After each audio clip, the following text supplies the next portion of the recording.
The Health Commission today, they say that the total service will still remain the same, that patients will still have a choice of going to a clinic or a GP, but that choice will be limited as more resources for family planning will be given to GPs. If the clinics close, it means that GPs will face hundreds of extra consultations. But at this Reading surgery, they say their workload is already heavy enough. One of the family planning nurses from the clinic comes here regularly on a Monday night, and she's an invaluable asset, but it still doesn't solve the problem of A, the workload coming back into practice, and B, the patient's choice. These changes are due to take place from April next year. Still to come in this evening's South Today, fraud on the internet, how America is spending your money. And choosing your favourite poem on National Poetry Day. If you can keep your head when all about you are losing theirs and blaming it on you. There have been calls at the Conservative Party conference for help to be given to elderly homeowners who are forced to sell their properties to pay for private nursing care. Thousands of elderly people in the South who hope to hand property on to the next generation are losing everything to pay care bills. Our health correspondent Kathy Burnett reports. Fred and Dorothy Bulling have been married for over 60 years. They're apart now for the first time. Dorothy is in a rest home, and though Fred needs to be there too, at the moment he won't go, because he'd have to sell his modest bungalow to pay both care bills. I feel that if a father can leave something to his daughter and her family, all right. She's been the sunshine of my life. A lovely little girl, she was. The Prime Minister, at a party conference 4 years ago, spoke of his hopes that families could pass on wealth to their children.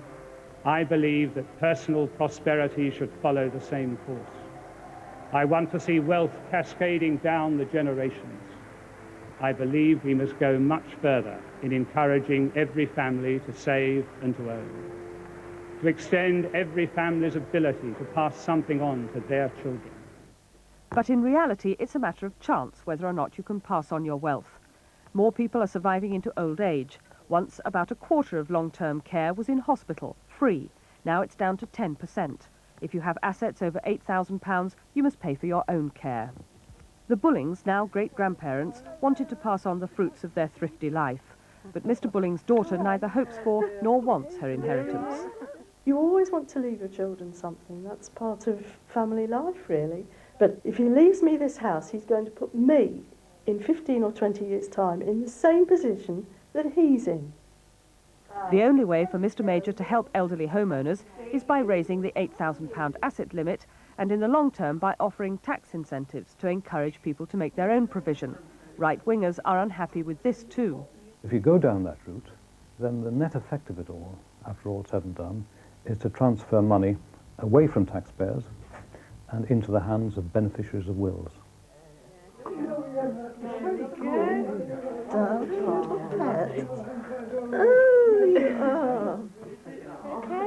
Yes.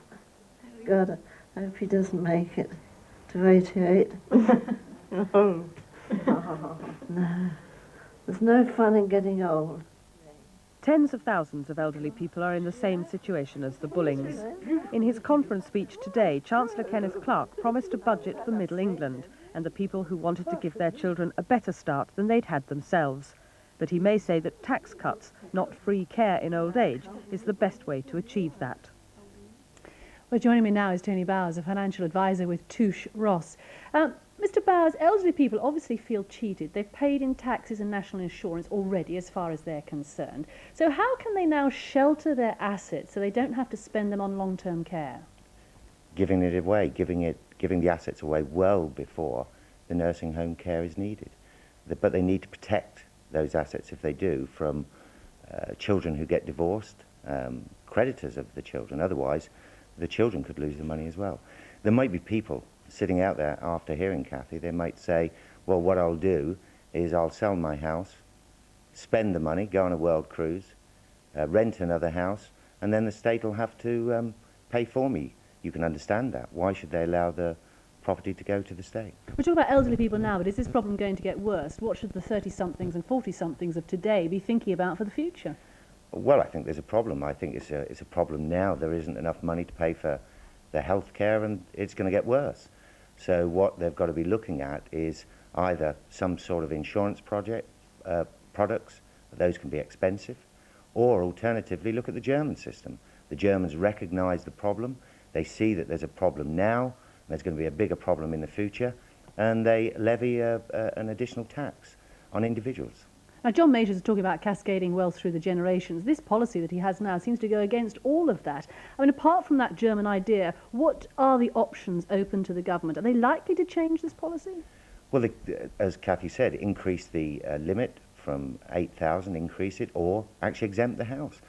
But I can't really see them doing all of that. They might give some increase, and they might give some tax incentives for as far as people providing for future care. But that's all I can see happening. Tony Bowers, thank you very much for joining us this evening. Well, let me tell you that you can see more on that story in tonight's Southern Eye. It's called Where There's a Will. That's at 7:30 on BBC2. A Wiltshire pensioner has become one of the victims of a major international fraud carried out on the internet. Computer hackers in the United States have broken into the high-tech service to steal credit card numbers to rob bank accounts in Britain. Doug Huxley discovered his gyro account had plunged into the red without him spending a pound. 73-year-old Doug Huxley enjoys doing odd jobs in the garden of his home near Marlborough. On the day he retired, Doug opened a gyro account and was gradually building up a nest egg. So it came as something of a shock when a letter arrived from Gyro, accusing him of running up a huge overdraft on his Delta account. And if that wasn't enough, the bank statements revealed that despite the fact he hasn't left the country in the last 10 years, the withdrawals were all in dollars. Mr. Huxley is one of the many victims of a £1 million fraud in which computer hackers have illegally exploited a service supplied by the US-based telecommunications firm AT&T. The experience has left him both angry and astonished. I think this is appalling. I mean, it means to say that your money isn't safe, doesn't it? Because, you know, if you're in this country happily banking, and suddenly somebody at the other side of the world is using your money for whatever purpose, it makes you want to keep your money under the mattress, doesn't it?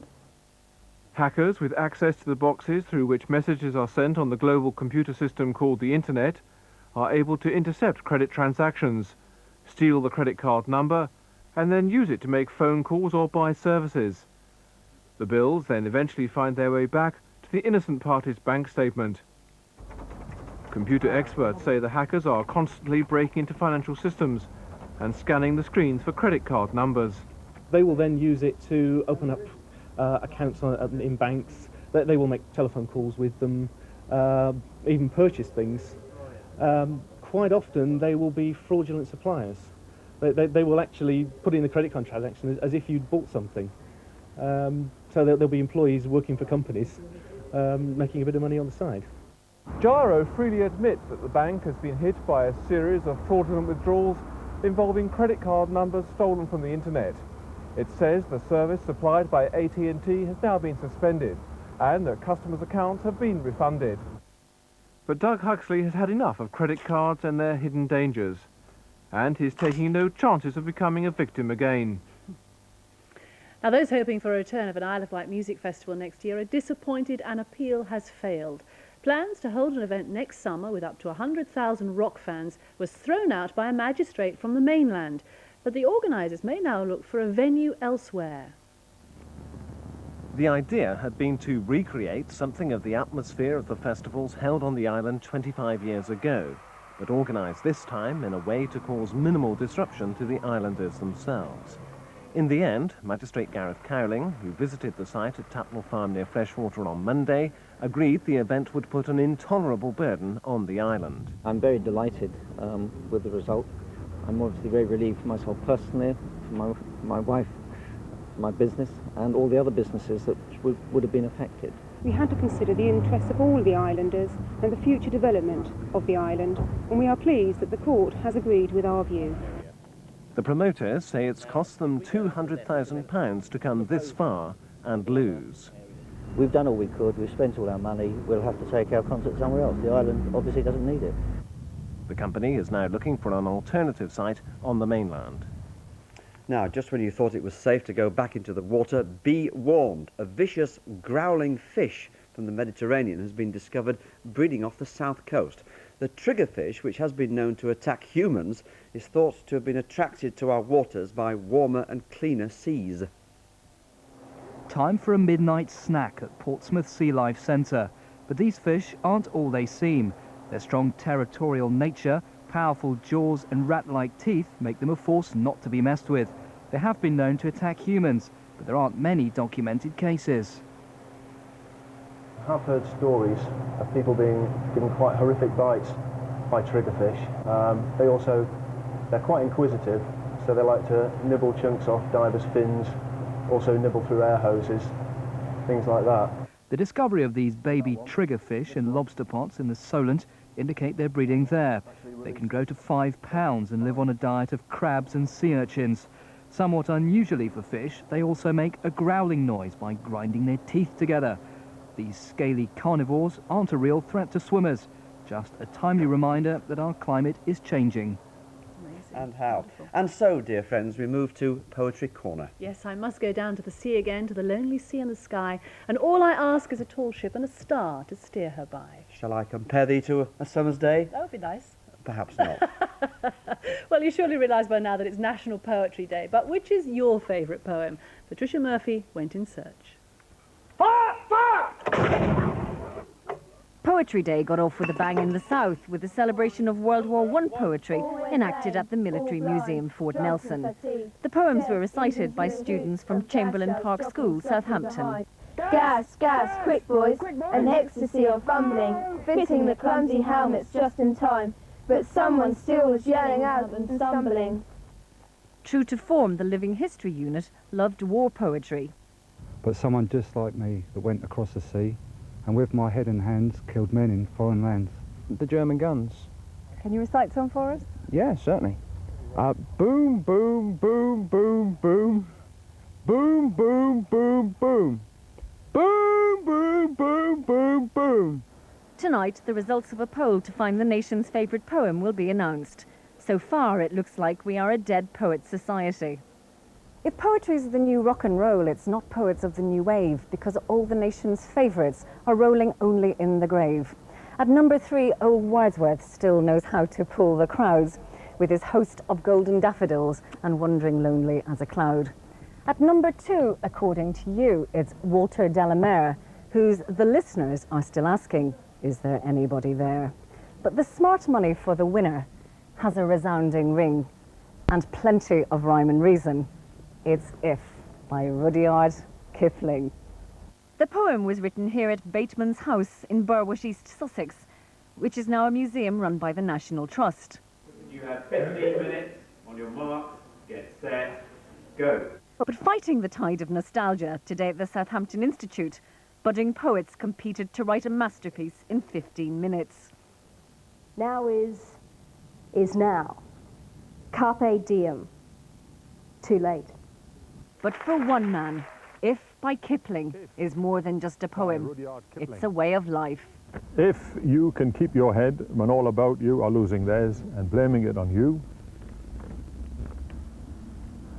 and, which is more, you'll be a man, my son. Absolutely wonderful. Our own poet laureate. Very good. Very good, yes. Good effort. I think it's a great day. It's a really nice day because not only are we getting to grips with poetry once again, but you can actually make up your own poems. I think that's what today's about. It's very exciting. And we have got something very special for you, Helen, that we did in a couple of seconds, a few moments ago. Oh, right. You do. It'll be good. This is for you. This is for you. There was a young girl from the Met whose forecasting was a good bet. Come wind, rain or shine. She was always quite fine. And never got caught in the wet. Ba-bum. How about that? True. If only it were true. Very good. Some applause. Very good, very good, very good. Extremely good. I'm not sure that everybody would agree with you today, though, because it has been a bit dodgy on some places for the weather today. However, the sun did come out in Sussex, as I promised it would do. Not so in quite so many places in the west of the area. God's Hill on the Isle of Wight, Still in the gloom, I'm afraid, at 3:30 this afternoon, but it looks like drier air's coming up from France, where they've had temperatures of 25 today, so hopefully we'll have some sunshine for everybody tomorrow. Tonight, though, we're going to see a return of that low cloud and fog, that fog quite thick in places by the morning, so watch out for that rush hour. Warm night once again, temperatures at the lowest down to 12 degrees Celsius, and that rush hour fog will probably hang around probably until about mid-morning. Then we'll start to see it moving away, we'll start to see the sun breaking through that low cloud, and hopefully by about lunchtime we'll start to see some good sunny spells developing. In the afternoon, most places should see the sun, the best of that sunshine definitely being in the east and the north, with temperatures once again getting up to 22 degrees Celsius, and hopefully with slightly more of a southeasterly breeze, even the western parts of the area should see some sunshine during the afternoon. It looks as though very little really changes as we go into Saturday. There's more fog around on that morning, but the wind will have freshened up a little bit, so it should clear away a little bit quicker. And hopefully, once again, long sunny spells coming through for the afternoon, temperatures around 22. There is a change coming on Sunday, though. Southwesterly winds will come along, so the temperatures will drop a little bit, and there's a chance of 1 or 2 showers around, but by Monday, it's dry and fine once again. I thought you were going to do the whole weather forecast in rhyme, Helen. It's let us down. Finally tonight, the main news headlines. The Home Secretary, Michael Howard, has announced plans for tougher prison sentences for serious offenders as part of a new government crackdown on crime. He told the Conservative Party conference in Blackpool that new laws will be introduced to ensure criminals served their full jail terms. And the head teacher of a school near Reading has been criticised for asking parents to each contribute up to £120 a year to buy essential books. So it just remains for us to say, on this National Poetry Day, we've done our best to get it right. So farewell. So long. Adieu. Good night.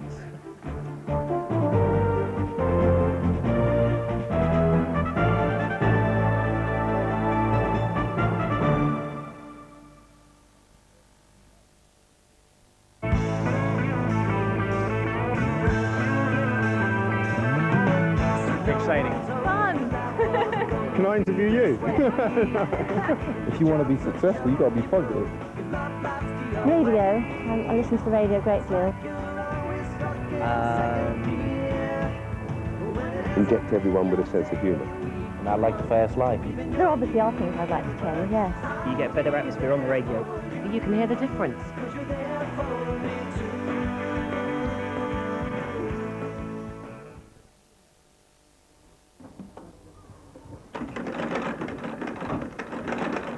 Had I the heavens embroidered cloths, inwrought with golden and silver light, the blue and the dim and the dark cloths of night and light and the half-light, I would spread the cloths under your feet. But I, being poor, have only my dreams. I have spread my dreams under your feet. Tread softly, because you tread on my dreams.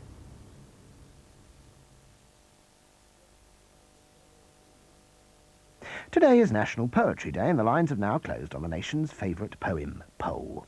Who did you vote for? I'll be announcing the result at 10:50 tonight on BBC1. There's plenty of life in the old dogs on BBC2 now. Tom and Diana are still waiting for God.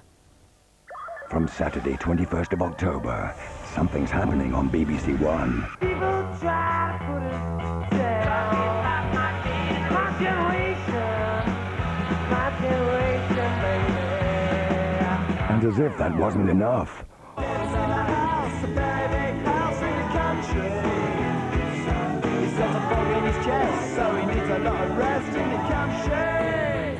a cuddly toy and a crinkly bottom. From Saturday, 21st of October on BBC1. It's a special day for the Beals in EastEnders in half an hour. Cindy's mind, of course, is elsewhere. First, on BBC1, get your mind on this. Top of the Pops. I don't want any of you to do a single thing for the next half hour because this is Top of the Pops. PJ and Duncan reveal the secrets of recording a new album in the new issue of Top of the Pops magazine. Saturday night on BBC1 and at 20 to 6. We're the Three Amigos! Steve Martin, Chevy Chase and Martin Short star in a tale of real men in the Wild West. At 7:20, Virgo's brought a friend. This is a genius that writes my jokes. Laughing Dave Schwarzenegger. The live lottery draw at 10 to 8 with an estimated jackpot of £8 million. At 8:05. Can I see you again? Sure you want to? Business or pleasure in Casualty. At 9:15, an intruder with savage intent. Operator, it's an emergency. Freeze! Killers don't wear name tags. Cops do. With a day's top football action at 10:45, that's Saturday night on BBC1. In this week's Animal Hospital, we're on the road with the ambulance team to meet a swan that dropped in with a crash. There's a gerbil story with a sting in the tail, and an off-colour iguana who's changed colour. So, join us for Animal Hospital in half an hour. Yes. Delight and deceit are on the cards now on BBC1 in EastEnders. Out of Wolford.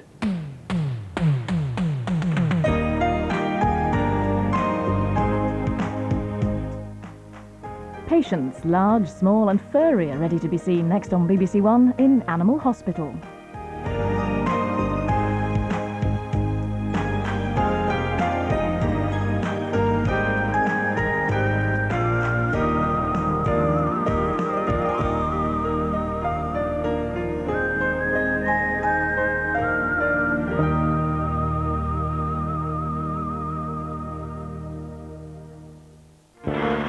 Charlie to naughty boy. Are you set? Almost ready. Going undercover takes on a whole new meaning when the backup team are involved. So you're Charlie to push back or what? We're just getting in a position, over. And there are plenty of surprises. CID. Who's your boss? Do not pass go. Do not collect your pension. Go directly to jail. Especially on the romantic front. I think I'm in love. Backup. Tonight at 9:30 on BBC1. A year in the life of 5 of the inhabitants of Holy Island on BBC2 in a moment. It's a world at a different pace. In Picture This. When you get the call, you've just got to go. Look out, police car ahead. But not too fast. 2.4 Children, Monday 8:30 on BBC1.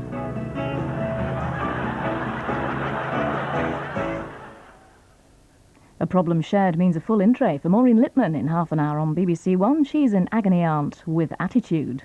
Before that, there's a packed waiting room and none of the patients can read the magazines in Animal Hospital.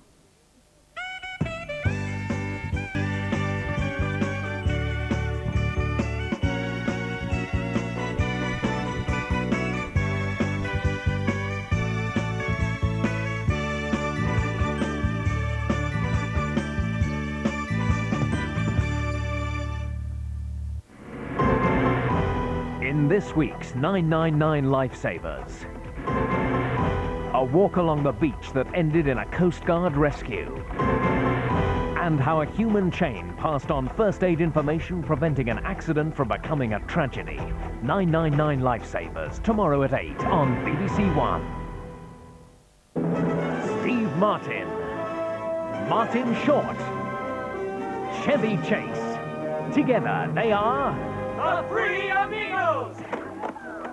I like these guys.